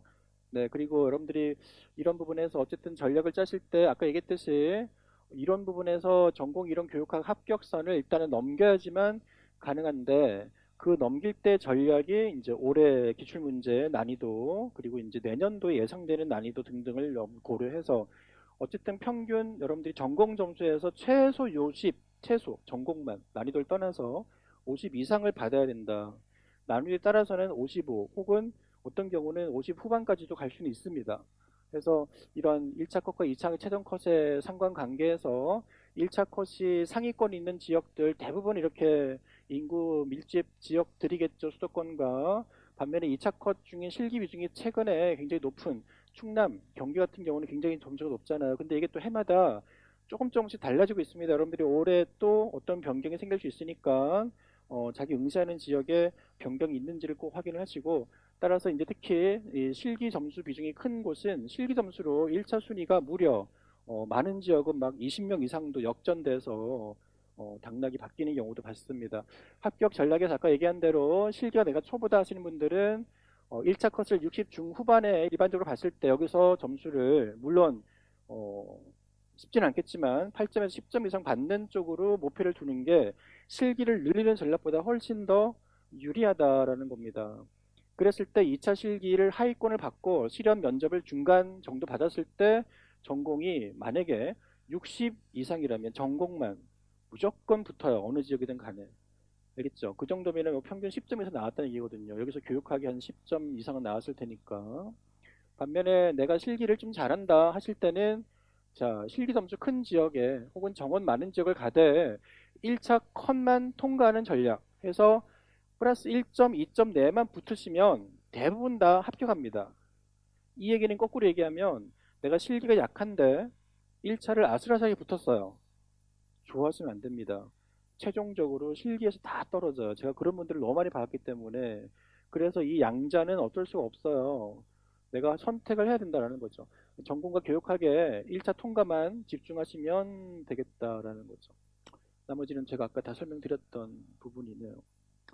자, 오늘 제가 예상보다 조금 더 늦게 끝났습니다. 어, 자, 올해 기출 문제 자체가 다소 조금 이제 어렵게 느껴진 감은 있습니다만 지금 분석한 것을 토대로 잘 보시면 어느 해나 어려운 시험 문제는 분명히 나온다. 그렇다면 내가 그런 어려운 문제들의 대응도 물론 필요하겠지만 더욱더 기본적이고 탄탄한 것에 더 집중을 해서 그게 밑바탕이 탄탄히 된 상태에서 이제 나머지 난이도에 대한 문제들을 고려해야 된다는 점 명심하시고요. 이번 시험이 뭐 어려웠다 하더라도 작년 시험보다는 조금은 그래도 점수가 올라갈 것이고 이제 2차 시험을 지금 계속 준비하고 있는 상태인데 아마 최종 1차 합격을 하고 나서 2차 합격쯤 할 때쯤 되면은 제가 아마 그런 거에 대한 그 1차 컷에 대한 예상 결과에 대한 것들을 카페에 다시 이제 분석을 하거나 혹은 또 특강을 한 번 더 마련해서 이제 진행을 할 것입니다. 올해 이제 새롭게 도전하시는 분 혹은 이번에 안타깝게 안 돼서 다시 하시는 분들은 지금 제가 이렇게 설명드린 부분들 잘 헤아렸다가 자기한테 어느 쪽이 더 이제 맞는 것인지 잘 보시고 대응을 꼭 해 나가시기를 바라겠습니다. 분명히 할 수 있고 어떤 이유로는 간에 이번에 안타깝게 안 되셨다면 다시 제대로 도전을 하신다면 분명히 가능한 시험이라는 점 명심을 하시고 최선을 다해서 임해주시면 되겠습니다. 자, 이것으로서 2021학년도 합격 전략 특강을 마치도록 하겠습니다. 많은 도움이 되었기를 바라겠습니다. 수고하셨습니다.